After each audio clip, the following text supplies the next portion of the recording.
rogue a decade in the States hadn't quite banished. Her heart thundered, and fire skidded across her abdomen to flare deep. How was this even possible? She steeled her shoulders and approached the plane opening as if a bomb waited inside. So many thoughts rioted through her brain, she couldn't grasp just one. Warmth hit her first when she stepped inside, followed by another shock wave. "Deacan Devlin McDougall," she murmured.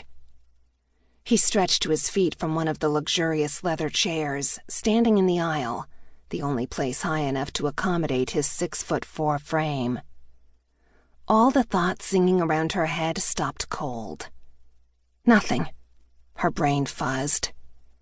The years had been good to him, experience adding an intriguing look of danger to his masculine beauty. His green gaze, dark and piercing, scored her see-through shirt, light wrap, and bare legs. "I'm sorry I wasn't there for the extraction." Her chin lifted. Heat seared through her lungs, lifting her chest, and she slowly tried to control her body. No way would she let him see how difficult he made it for her to breathe, even after all this time. He wore faded jeans over long legs and a dark t-shirt across a broad chest. No uniform. But the gun strapped to his leg was military issue, now wasn't it? The weapon, so silent and deadly, appeared at home on his muscled thigh. His dark brown hair, glinting with red highlights, now almost reached his shoulders. Very different from the buzz cut he'd had years before. His eyes, the green of a Scotland moor, held secrets, unplumbed depths, and promise. Chiseled face, hard jaw, and definite warrior features proudly proclaimed his ancestry, and even now she could see the Highlander in him. The door banged shut behind her, and she jumped. He gestured toward the seat across from the one he'd occupied. The engines roared to life. She faltered.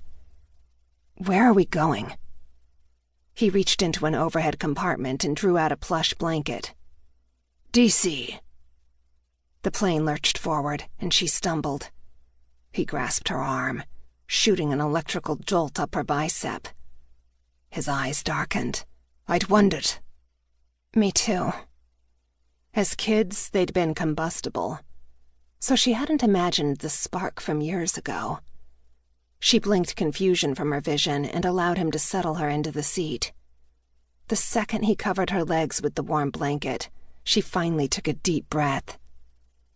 He sat down, gaze somber. "You haven't responded to my proposition." Her head jerked back.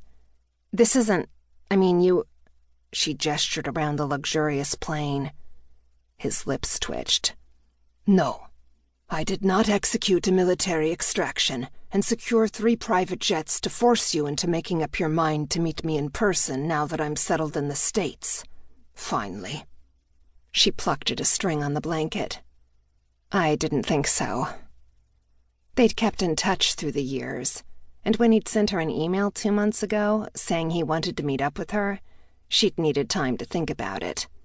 I was hoping to use my vacation time in Hawaii to consider, well, us. Thoughtfulness, sexy and focused, crossed his rugged cheekbones. "I appreciate that. I've been wondering lately if I should have fought the divorce." Fought it 8 years ago? Surprise and a silly feminine hope flushed through her. They'd been married at 18 and divorced at 25. They'd spent more time apart than together during the marriage, with him in the military and her pursuing various degrees. "We were just kids." The plane lifted in the air, and she tried to relax against the leather. "You said you work for the government now, Deacon." "I do." He tugged a table from the wall and secured the legs. "Which branch?" she asked softly. What in the hell was going on? He reached into a duffel bag to retrieve a laptop. "Doesn't have a name." Yeah, she'd figured. Super secret, code name, hidden organization. In your email, you said you had your head on straight and had...